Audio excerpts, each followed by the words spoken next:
Hey folks, and welcome on in to the nerdiest video you're going to see today. My name is Dr. Blue Compson. I'm an instructional designer at MIT, an online instructor, a podcaster, and the founder of Instructional Design Institute. My purpose is to help you make the online learning experience come alive for you and for your students. But today's episode, though, it's all about you, the teacher. I was recently reading an article the other day that talked about how one out of every five teachers in 2021 is going to transition into a brand new role. And to me, what makes the most amount of sense is the transition from being a teacher to becoming an instructional designer. Now, I had over the winter break numerous conversations with people, all teachers, who just wanted to know this of just how do I go about from transitioning from this one role to applying everything that I know about and showing my value to an employer that I can be a phenomenal instructional designer. Now, what I wasn't expecting though was that every conversation was extremely similar. All the same concepts came up, all the same challenges and worries and fears and everything else. And eventually I was like, you know what? I'm just going to make a blog, then I'll make a podcast episode about it. And I'm still talking about it to people. And now, since I'm apparently on YouTube, which I didn't plan, but hey, we're still going strong here in 2021, making YouTube videos as much as I possibly can. Well, it's time. It is time to now make a YouTube video about this same topic. So in this video, I'm just going to go over with you my 5 steps of what I am telling folks, my friends, my colleagues, the student in the Instructional Design Institute, of just how to go about from transitioning from one field over into another. So let's get started. We need to start back with the very beginning. When you were a little kid, were you ever asked the question, what do you want to be when you grow up? Well, now I am challenging you to ask that to yourself nowadays. As an adult, what kind of instructional designer do you want to be when you grow up? Now, why am I asking you this silly question? Well, it's because after every conversation I keep on having with a teacher, what I keep on hearing is that someone is saying that I just want to be any instructional designer. I'm applying for everything. Now, that's a problem. There's actually a bunch of problems with that. What is the problem? Well, the problem is the fact that there are so many different kinds of instructional design jobs and so many different types of fields. So, by you saying that you were just trying to become any type of instructional designer, imagine talking to a med student and you're like, oh, what kind of physician do you want to be? And they're like, I don't know, any of them. Oh, that's a problem. I hope you would pick one specialty. And very much the same way for starting off your instructional design career, I want you to focus on one thing specifically. And that way you can become incredibly valuable and prepared and show everything that you are able to do to an organization in regards to all of these different fields that you're currently seeing on this screen. So let's talk about some of them. What are the common fields of instructional design? Well, number one, we definitely have education with higher education. But then we also have corporate America. We have nonprofit organizations. We have government agencies. And of course, we have freelance work. Now, all of these have different types of skill sets. Yes, instructional design, no matter what, revolves around learning experiences, relationship management, and project management. But different types of tools, theories, methodologies all revolve around these different types of fields. So what I want you to think about is, and first and foremost, there is no right or wrong answer here. There's not like corporate is bad and higher ed is great or anything along those lines. I've been working in higher education for a number of years. I enjoy it. I like it, but I also have many colleagues and peers who work out in corporate and nonprofit and different organizations, and they love what they do. So there's no right or wrong answer. But I want you to think about your passions. Where are you going to find meaning in your work? If you are a teacher, it's very likely that higher education is right up your alley. But if you're looking for a change of pace, then maybe corporate is right for you or something else along those lines. So when thinking about higher education, when people ask me like, why are you passionate about what it is that you do?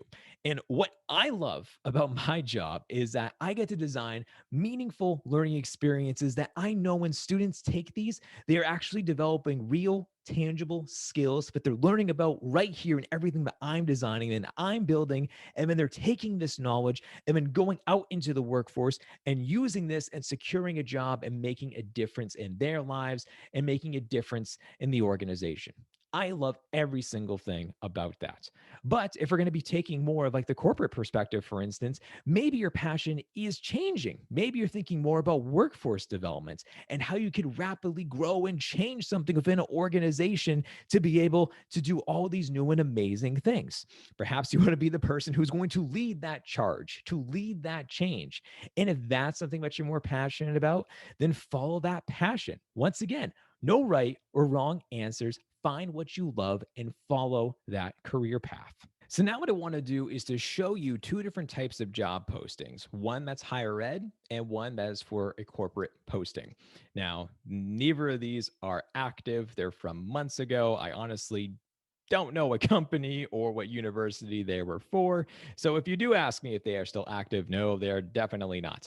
I can say that I did find them through LinkedIn Jobs. If you aren't using LinkedIn Jobs, Glassdoor, Indeed, any of those types of websites, would highly recommend to certainly start using those.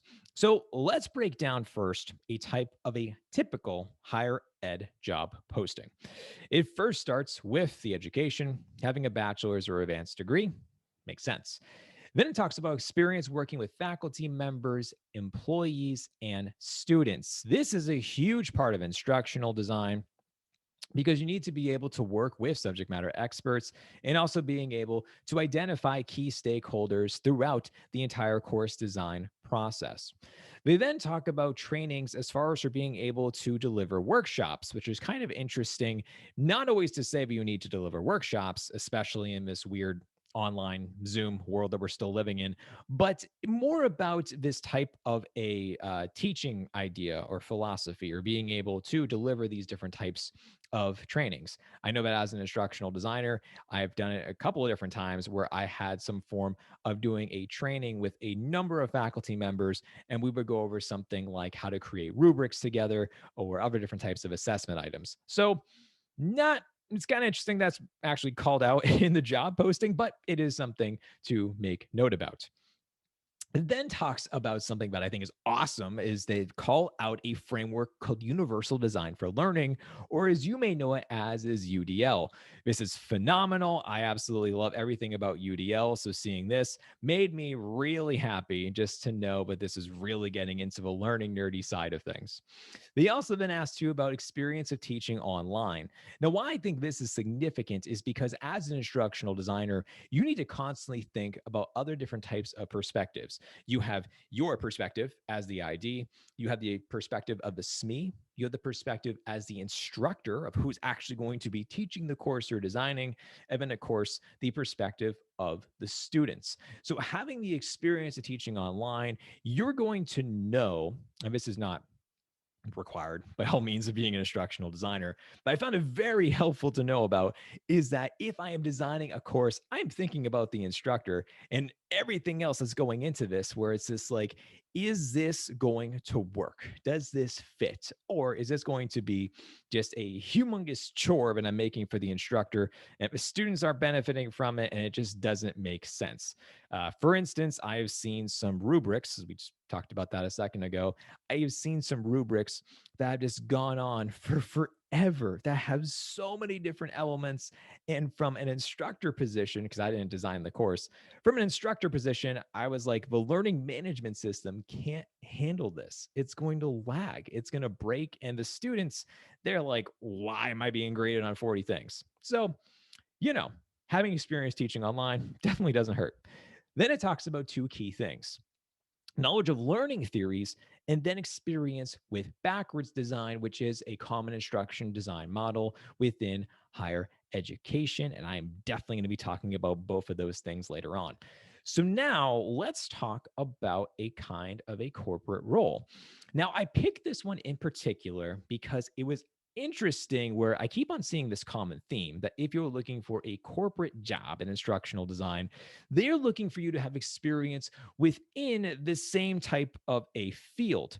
So what you're seeing on this one is that this role was with a engineering organization. So because of that, you're seeing a lot of things inside of here we're going to be going through, but specifically call out a technical audience, a technical field, engineering background, things of that nature. I've also seen them too for there was a pharmaceutical company that was hiring for around the Boston area, and their job postings specifically called out saying, "Hey, we want you to have experience within the pharmaceutical industry," which as an instructional designer, I was like, huh, it's kind of interesting and not very common for you to have both, but I do keep on seeing these similarities. So that's why I picked this one in particular. So going through this one, the education BA, BS, that makes sense. Having a number of years of experience designing and developing training curriculum. That one absolutely aligns with what instructional design means within the corporate world. Then it talks about work or educational experience within the technical and or engineering concepts. That goes back to the thing I talked about just a couple seconds ago. And then it talks a little bit more something that you are probably seeing within these corporate roles, in that they talk and call out, you need to be able to showcase and to show us an e-learning portfolio demonstrating that you actually know about these different types of products. And then it goes and segues right into experience with designing very specific types of e-learning authoring tools like Photoshop, Illustrator, the whole Adobe suite, Captivate, Storyline, Camtasia, and things of that nature. That is probably something that you were going to see found within any different type of a corporate instructional design job, is that there is always going to be a focus on these different types of tools. Yes, there is still a focus on learning theories and instructional design models, but tools specifically are found within the corporate world, freelance, and other different types of fields too, where higher education doesn't so much call these out. And I think the reason because of that is that a typical university or college or whatnot will have a multimedia team to help assist them with these things, as well as they're not afraid to hire freelance designers, actually, which completely goes into my point about knowing these things for being a freelance designer. So that's something that I found was kind of interesting that you should certainly know about and keep in the back of your mind as we're going along through this video. And then it talks about being able to clearly and effectively communicate with stakeholders, makes plenty of sense. And then finally, the instructional design model that they use is HEIDI, which is the most common, I would say, corporate instructional design model. So, what do we just learned about those things? Well, there are certainly plenty of similarities as well as some differences too. You can see that there were definitely key topic areas that popped up, and they will, no matter the job posting, talking about the audience, content, skills, and the experience.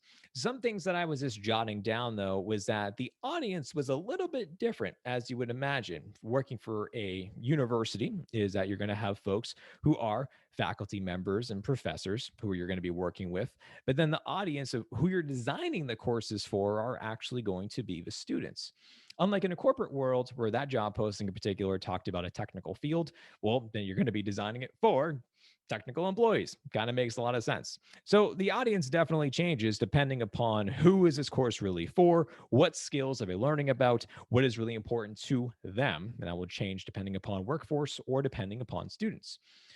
The content, one of them talked about the workshops. We'll talk about obviously you're designing courses, programs, degrees, things of that nature. Now, within the corporate world, you're focusing much more on the trainings and the products themselves, too. So you're going to see that difference of wording of courses versus trainings. But at the end of the day, you know what that kind of means. Talking about different things too, as far as for skills, I have rarely seen a corporate job specifically call out something like using universal design for learning or some other different type of framework or a methodology. Not that they don't, but it's found very common within higher education. And perhaps it's not that, but maybe it's some of a different type of learning strategy, like project based learning, scenario based learning, gamification, or something else along those lines. Once again, those can completely blur. They could be found within any field of instructional design, but higher ed kind of is talking about that a little bit more because they really are focusing on about learning experience and that assessment of knowledge. Now, for the corporate world, they definitely call out those e-learning tools. So, Storyline, Captivate, Rise, Camtasia, Adobe Suite, and everything else too. You're going to see that keep on popping up within like any job posting for the corporate world. And then finally, what I thought was really interesting about those two different postings is that they talked about the experience. One talked about teaching online, delivering workshops. So that is kind of an interesting thing to note about, unlike the other one that said that they wanted you to have at least 2 to 5 years of experience within the technical field. But the other thing, though, is that this experience for this bullet point at the bottom, this to me can go into both things: learning theories, effective communication with stakeholders, being able to teach or train or coach or whatever you want to say, all things that are crucial to the learning process and really things that you should know. Now, to hear more perspectives of this breakdown of higher education versus corporate type of a job, you can listen in to my podcast. I actually have 2 episodes where I worked with and talked to Heidi Kirby from the Block podcast, and we broke down like every concept you can think of just differences and similarities between instructional design, our skill sets. And we talked about things as far as for the technical skills of the job, as well as benefits and perks and salary expectations, and even like additional types of responsibilities that really aren't called out, but naturally over time, as your skills develop, you learn, and all of a sudden you're doing brand new things that an instructional designer really never should do. But now all of a sudden you have just learned so many new different types of skills that you're able to do so. So definitely go ahead, give those 2 episodes a listen, and I will link them down below in the show notes just so that that way you do have easy access to get to those. We did not, by the way, just disclaimer, we did not get into the nonprofit organizations, freelance, government. I actually still need to do those interviews with other people to learn more about those different types of fields. But these are the most common ones. But just know that you don't need to go into just these 2 specific fields. There are obviously other ones as well. Okay, number 2, let's talk about updating your resume or your CV. Now, this is what I keep on seeing when it comes to talking with teachers is that I always say like, "Oh, send me over your resume. I'd love to look at it and I can give you, just my 2 cents." And what I keep on seeing is that you, teachers, you're underselling yourselves. I don't know why. Teaching is hard. Give yourselves more credit. You do unbelievable things, especially nowadays during this time of Zoom and emergency learning and remote stuff, and just you're doing a ton of different things. So, because of that, you need to document this. And since I'm someone who's like an outsider looking in, I've been able to see things, I think, a little bit more compared to if you were just giving this to another teacher who also sees the same different types of things. So to give you an example of this is, like I said, I talked to 5 teachers not too long ago, and we talked about all of these different things. But in one conversation I had in particular with a friend of mine, it like blew my mind after having this conversation with her, is that within her resume, she said the terminology of like taught courses. I was like, so how did you teach the courses? How did you design the curriculum? But all of a sudden, just like what an instructional designer would say, but she broke down all of these different things that she knew about. And I'm just sitting here being like, you're writing the resume right now just in this conversation. So what did she say? Well, she was like, you know what? I've had trainings and workshops and all of these different types of events that revolve around universal design for learning, competency-based education, project-based learning. I design my lesson plans thinking about the outcomes first in mind, aka backwards design. Also, during the whole remote learning experience, I was able to transform my course. I was able to make it effective. My students like what I did. And because of that, I've been taught that to my other colleagues. And then finally, over the years, whenever I start to teach, my improvement rates do go up as the year progresses. And I'm just sitting there being like, That's like everything you just said. Put that in your resume. Because as an instructional designer, as a hiring manager, as whatever, and within our fields, those are the things I'm looking to hear about. I want you to tell me those stories, break those things down, give me a step by step play. How did this all come to be? If you're able to do that, that's going to go such a long way. If you can break down any of these bullet points, and if you have that same type of experience within yourself. So, once again, asking you the exact same question. Tell me more. How have you taught these courses? How do you design the curriculum? How do you keep your students engaged? Tell me about that learning experience, and I guarantee it's going to be way better compared to what you might have on your resume or on your CV.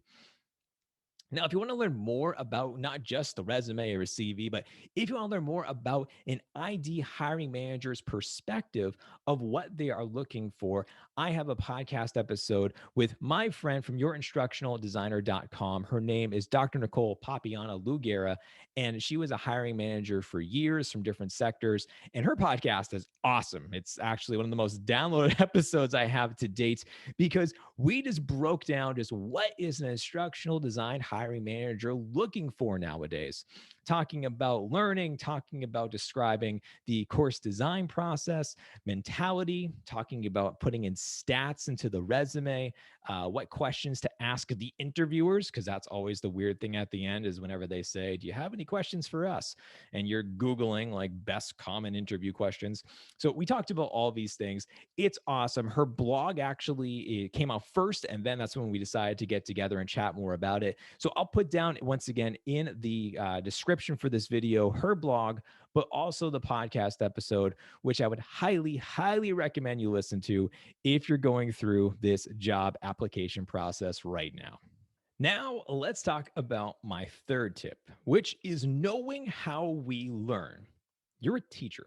You know how we learn. And I know you know how we learn. But why am I saying this? Well, I'm saying this because as an instructional designer, my job, I'm a problem solver. That is what I do. Well, how do I solve the problem? Well, I'm able to identify the gaps in knowledge and then build the right steps around that to create the meaningful learning experience. Now, where does this all start? Where does it all begin? Well, it all starts with the basics of how do human beings learn? And you need to be able to accurately describe your process when it comes to just exactly that. So, with knowing how we learn, the best piece of advice I can give for you is that if you're going to be interviewing and then you're going to have to answer this type of question, which I actually had to answer this question in my first instructional design interview, was this simply what is learning? That was my question.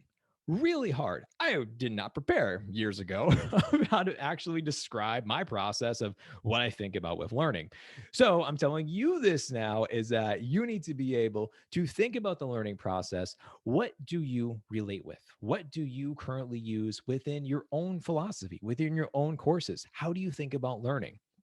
Now, you may have already heard about some of these models, but there are so many different types of learning theories out there, from cognitive load theory, humanism, connectivism, Bloom's taxonomy, Gagne's 9 levels, which are the bottom two are probably the most common that you're going to see and might specifically actually be called out are Bloom's taxonomy and Gagne's.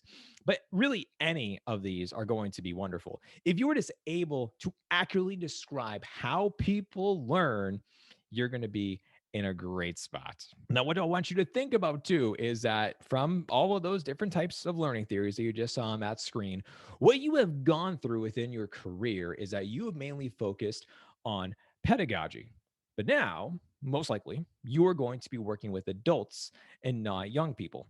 So now you need to think more about andragogy, which is the science behind how do adults learn. So, why is this important? Think about the barriers of learning of a kid versus the barriers of learning of an adult. With an adult, they have a lack of time, energy, potentially self efficacy. They don't believe in themselves or their work, or their prior knowledge is potentially damaging. I think about somebody who is absolutely afraid of math all of their lives. They've always failed, and now they're in a math course. Well, typically, applying prior knowledge is awesome. except when there's a potential barrier, but their prior knowledge is actually fear, then you need to figure out how to get around these different types of barriers. Now, all of these are the basics of the framework of universal design for learning.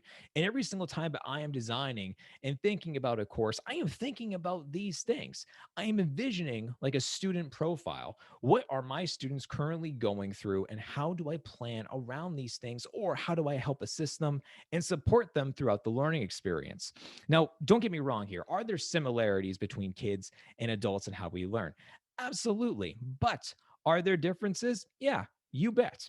Now, what I mean by that is that think about the student profile. Think of a student or a employee who is going to be taking your training, your course, your program, whatever it is. You are competing for this person's time and their attention, their engagement, and everything else. Think about the type of a typical student. So we have somebody who is working 40 plus hours a week. People are currently going through a massive amount of burnout and confusion. They're not happy about the news. But then on top of that, they're also working with trying to be able to juggle all these other different types of things, like taking care of their kids, taking care of their pets, or whatever else, their house, as their house becomes all of a sudden a mess, not being able to take care of it for so long. And then now, on top of that, we are asking them to go out of their way and be able to apply this brain power to a course, a program, or training, or something else. Do they have it in them? If not, how are you able to reinforce this, and how are you able to help them? So you're absolutely 100% competing for their time. Now, something else you can do to get around that is that the content, it has to be engaging, has to be transparent, it has to be crystal clear. Why are you asking them to do something? You need to show the purpose behind the work, especially for adults. We are no longer in the phase of society where I'm like, just do this. It will help you, maybe. No, it doesn't work. If I'm going to be asking someone to do a training, I need to specifically show and align how this skill that they are learning about within the course is going to be built up over time, how they're going to develop it, and then how are they going to use it in the real world. It all should tie into the real world and their career, in their lives, or whatever else. All of these things should come together, and your learning experience should clearly show this. Now, I know what you're going to ask me about are recommendations for books, because you always do. People like books, even though we don't have time to read them. But I get it. We all we'll try to make time to read these things. So, my 3 book recommendations here. First, How Learning Works. Wonderful, amazing book. Just makes so much sense. Actually, all those things I told you about from applying prior knowledge, especially when it comes to how do you deal with applying prior knowledge where the prior knowledge is based out of fear and apprehension and failure, all those things. I learned about that from that book right there of How Learning Works. I would also recommend to read the book Make It Stick. This book is just amazing with telling stories that click, and I still remember them to this day. So I would absolutely recommend to know more about this as a storytelling, but also packing in the science behind how do we learn. And then finally, the book in the middle, which I just found this morning, by the way, folks. It is a free book online, but you can go into the link down below in the video description, called Foundations of Learning and Instructional Design and Technology. And this was written by Dr. West. He did a phenomenal job of putting together everything from like the history of instructional design to learning theories to politics, stuff like, you name it, everything about what it is that we do. It's in this book, and it's free. So while this link is still available, be sure to download that book. All right. The next is explaining an instructional design model. Now, what the heck is an instructional design model? This is essentially our process, our belief, our philosophy, our framework. Just how on earth do you actually design the learning experience? How do you make everything come together? How do you build the course? That is an instructional design model in a nutshell. Now, you have probably heard of some of these models, and there's actually something along the lines of like 20 plus models that people have been using, dating all the way back to World War II, which is absolutely insane to think about. People think instructional design is new. Not at all. We've been doing this for quite some time. We just didn't really perfect it until obviously recently. So these are the 4 common models that you're going to see: backwards design, HEIDI, SAM, and Agile. These are going to be used for different types of fields. So, as we saw from the job posting, one of them, the job posting in higher education, called out backwards design. The one in corporate called out ADDIE. Also, very common to see SAM as well too. But I also included Agile, and think of any of the other ones like Waterfall or Phase Gate or any of those too. If you're going to be going into something that is more of a technical instructional design role, project management role, which like those lines really start to blur if you look up the job postings for places like Netflix, Spotify, Google, Apple, and a whole bunch of others, is that you're going to see some of those being called out instead because that's just simply how they go about with product development. So it is never a bad thing to know about, all of these different things. But what I want to tell you is that wherever you want to go for a field, really learn and master and practice one in particular. So, for instance, let's take backwards design. Since I was trying to become an instructional designer within higher education, that was the one I focused on. I'm aware and I knew about Addie, Sam, and all the others, but I really couldn't walk you through it step by step at the time. I was 100% dialed in and focused on backwards design, just so that way, if anyone asked me an interview question explaining about how I design courses, I could refer to this model in particular and walk someone through everything step by step. Now, where this also goes into is being able to make a course map. Now, this very much goes hand in hand with backwards design because this is definitely my bread and butter. This is what I love to talk about is that when you are designing a course and after all the steps of having the project scope and the course description and being assigned to work with a SME and everything else, you eventually come into the course map.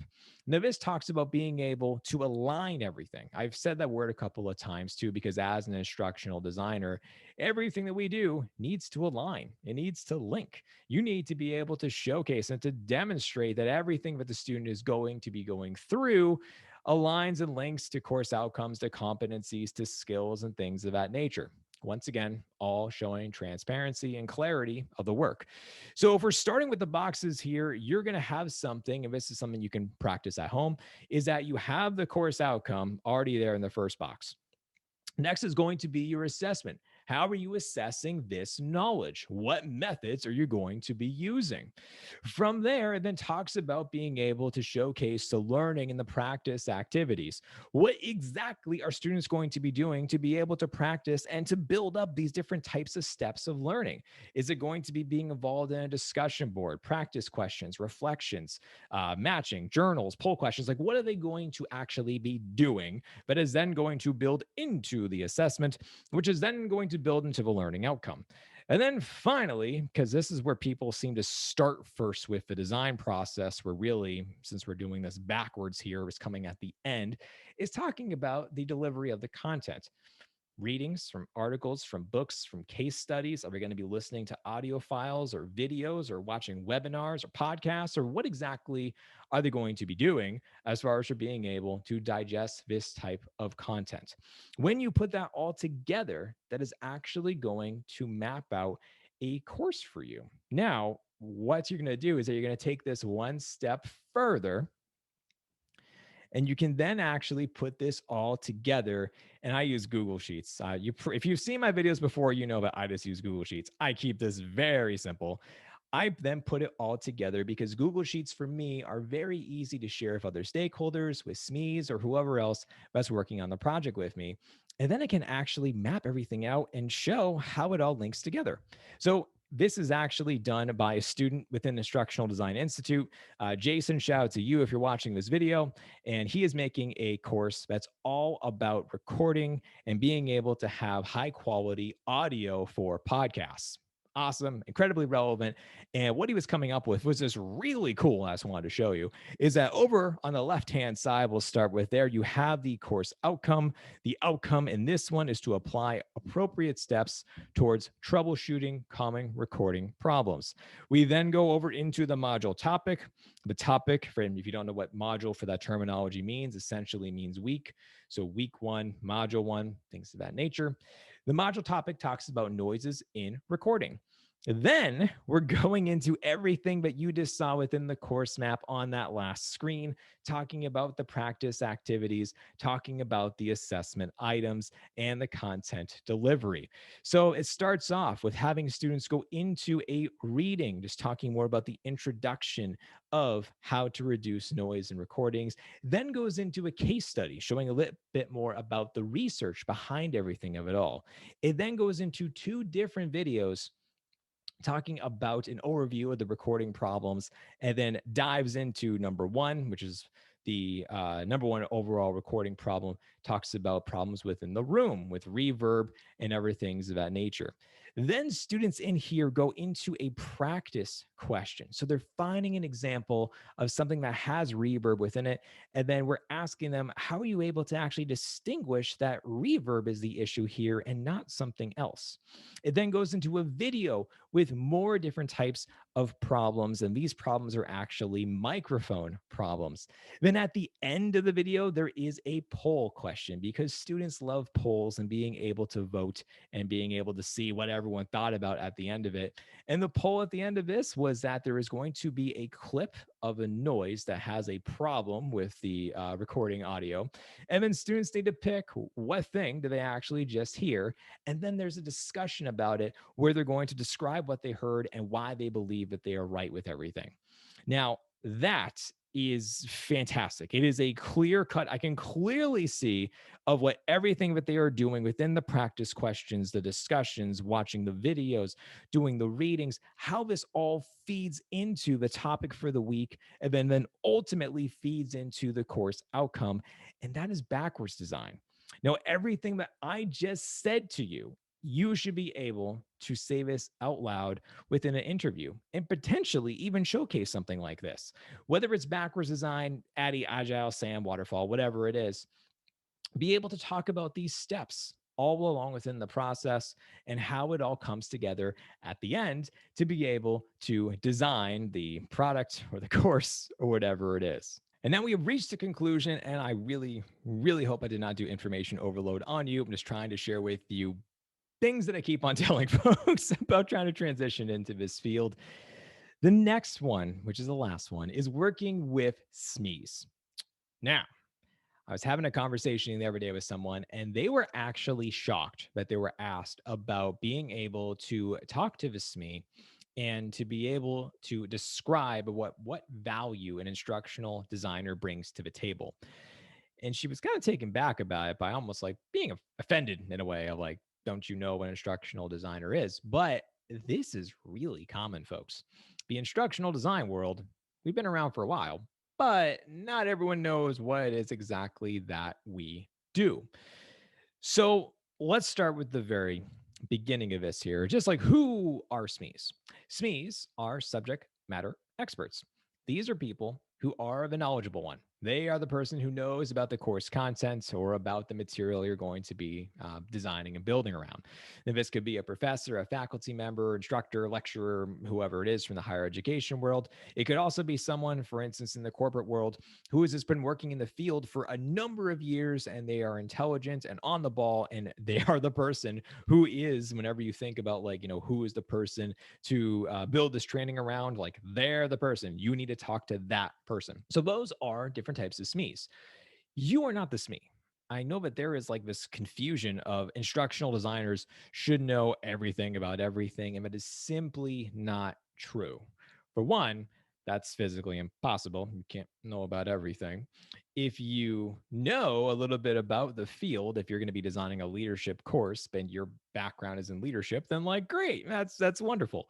But that's not always common. I mean, especially if with what I'm currently doing for designing courses right now, there are many different types of people that I'm working with where I'm like, not a clue. If we're designing a course on 3D printing or cybersecurity or whatever it is, I'm not the guy. I don't know enough about this. However, what I do know about is how to interview people, how to work with them, and most importantly, how to manage relationships.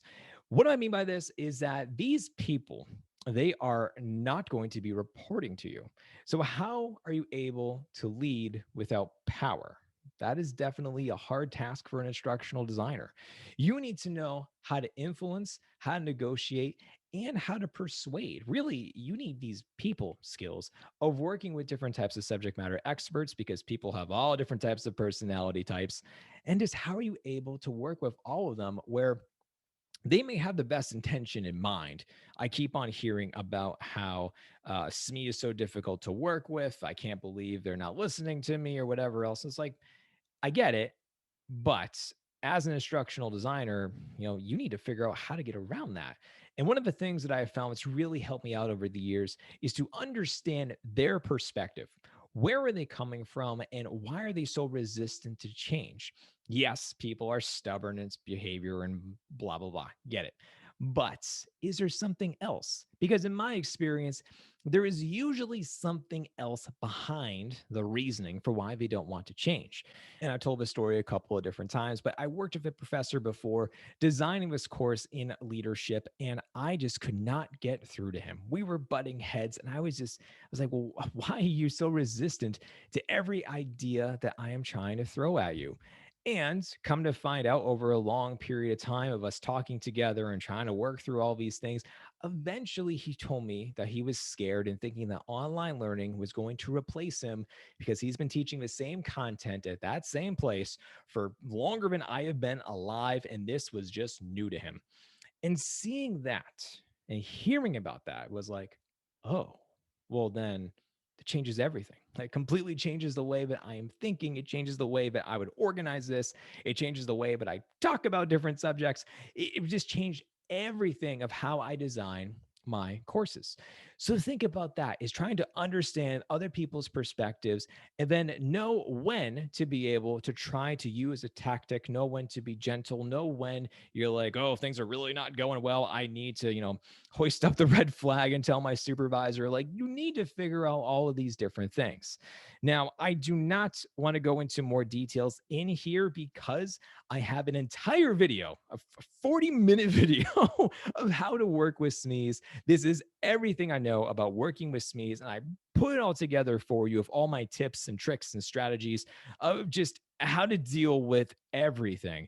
If you are someone who has never worked with a subject matter expert before, this is a video that you absolutely should be watching because I guarantee no matter the industry, there is going to be a question that just talks about how do you manage relationships and how do you work with others. And why that is so important is because of the fact, well, the partnership between the ID and the SME, that's when everything really comes together. That's when everything really works. Now, why this is important is because the university, the organization, they are trusting you to work with someone who potentially has a lot of power, a lot of say, a lot of influence, and they want to know that you're going to be taking care of them and still at the same time thinking about the learning experience and making that a priority among the entire project. And that, my friends, that is everything I got for you. If you are a teacher trying to become an instructional designer, those are my tips, my strategies of what I would advise anyone to do. It is not a one size fits all. Are there other things to tell you about? Yes, of course, absolutely. But at least for now, that is a start of what to do if you are applying to jobs or even just thinking about applying to jobs. If you liked my video, absolutely be sure go down below, like, comment, subscribe, all that good stuff. You know what to do. If you want to learn more about me or the podcast or Instructional Design Institute, also check down those links below. It has everything and more you could possibly need. Until next time, folks, though, that's all I got for you. Stay nerdy. I'll talk to you later.